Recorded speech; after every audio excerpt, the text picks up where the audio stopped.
cricket lovers, and after a huge break, we are back. Test cricket is back, and it's back with a bang. Brilliant test match. और England ने पहला match against New Zealand the start of this summer season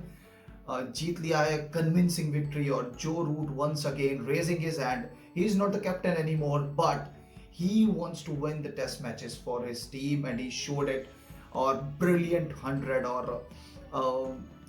both the teams had their ups and downs in this test match, or it was really a roller coaster ride. Or in the end we got a deserved winners, I think, England. Or क्योंकि अगर आप final inning में you're chasing down 277 and you just lost 5 wickets, I think definitely you deserve to win this game. Or before the test match, the talks were around like this is the start of a fresh era for England, because they brought so many changes. उन्होंने काफ़ी changes किए, not exactly on the playing field. I think it was on playing field, it was mostly the change in the captaincy only. But जो changes उन्होंने Rob किए as a director, appoint किए Brendon-Stokes as a coach. और I think this is the sort of start they would have wanted, because when you have brought so many changes to something, the first and foremost thing you want is like the start should be good, because that's where the confidence starts building in the process you are having. और बहुत सारी चीज़ें, you know, it just kick starts so many things. तो उस front पे England के लिए ये victory, I think this is very pivotal, very huge. और आल्सो जिस तरह से उन्होंने कम बैक किया है, बिकॉज ये जो इंग्लिश साइड है, I think English side generally have been very good in Test cricket, but in last 3-4 season they have had their criticism, और डिजर्वडली सो, बिकॉज वो काफ़ी पुअर टेस्ट क्रिकेट खेल रहे थे लास्ट 3-4 साल से. और definitely a change was needed. और वो चेंज किए गए क्योंकि बिकॉज इंग्लैंड की तरफ से क्लियर था, they can't let things go like this. और टेस्ट क्रिकेट उनके लिए प्रायोरिटी है. I don't know how much they mean it, but definitely because when we look English side, it is always about Test cricket for us. और तो एक बहुत ही शानदार जीत जिसे मैं कहूँगा, क्योंकि और एक्चुअली ये उस तरह की जीत थी जहाँ पे you badly want something to happen, और वो फिर वो होता है. because it would have been a crushing defeat अगर वो आज उस टारगेट को चेज डाउन नहीं कर पाते. और तो yes, I think on that front it was really huge victory for not for only for Ben Stokes as a captain, or Brendon-Stokes as a coach, or Joe Root as ex-test captain wanting to,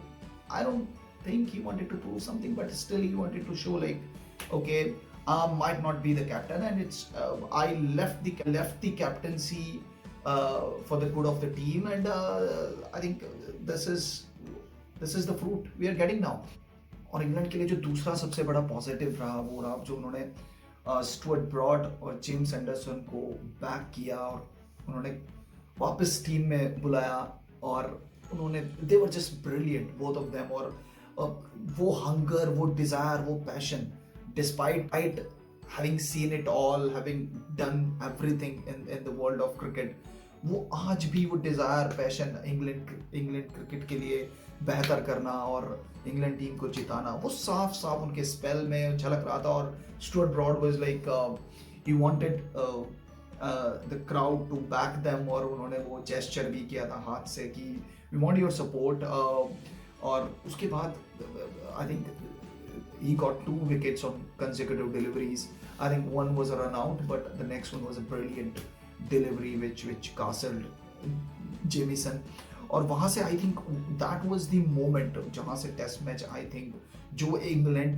जो New Zealand एक इस level का score खड़ा कर सकती थी कि जहाँ से इंग्लैंड के लिए कम बैक करना was almost impossible, but वो ऐसा नहीं हो पाया. और उन्होंने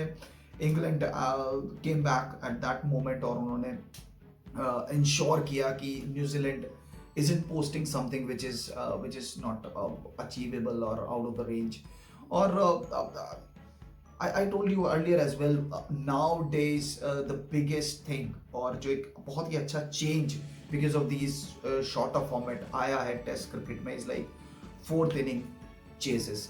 और ये पहले भी मैंने वीडियो में टच बेस किया था कि नाउ डेज जो एक पहले एक डर रहता था फोर्थ इनिंग का, कि जैसे टीम्स गो पास्ट 200 और समथिंग लाइक दैट, तो वो जो एक I think it just shatters the confidence of the opposition side, और ऐसा लगता था कि it's almost like impossible, but वो कॉन्फिडेंस शुरू से दिख रहा था उनकी बैटिंग में इंग्लैंड की, कि because they know nowadays these sort of totals like 250 270 280 इवन 300 320 are very much chasable when you have time on your side, और विकेट इंग्लिश विकेट्स भी नो कि इतना कोई डिटोरिएशन या कुछ होता नहीं है उनमें, और it was just third and fourth day, and तो it was brilliant actually the way England won that game. और अगर हम न्यूजीलैंड की बात करें तो I think they that first inning after winning the toss, वो उसको थोड़ा सा उसके बारे में सोच रहे होंगे कि they could have scored more in that first inning, because to be honest अगर पिच की बात करें तो it was placid actually. देखो मोमेंट तो इंग्लैंड में हमेशा रहता ही है, and it changes a lot as well depending on the weather conditions, but अगर हम पिच की बात करें तो it was जो रूट ने भी दिखाया, डैरल मिशेल ने भी दिखाया, you just have to see out that phase, initial phase, और उसके बाद the run scoring was I won't say easy because in test cricket there are no easy runs, but it was comparatively easier to score runs on that wicket, और तो इसलिए New Zealand थोड़ा सा वहाँ पे थोड़ा सा definitely they will be looking to improve that like first inning. एक चीज मैं हाईलाइट करना चाहूंगा इस टेस्ट मैच के बारे में, जो ब्रेंडन मैकुलम का जो बैटिंग स्टाइल था, जिस हम दुनिया जानती है कि ब्रेंडन मैकुलम किस स्टाइल की बैटिंग करते थे इवन इन टेस्ट मैचेस, और ही always went for the aggressive option, और वो मुझे बड़ा अच्छा लगा देखे कि पहली टेस्ट मैच में जो इंग्लिश बैट्समैन थे उनका mindset it was clear, like जब भी the conditions will be tough or you'll be under pressure, you will go for a aggressive option, और वो दिखा शुरू से बैटिंग में, जब भी जैसे वो बेन स्टोक्स नो बॉल पर आउट हुए, बट उसके बाद भी ही केप्ट ऑन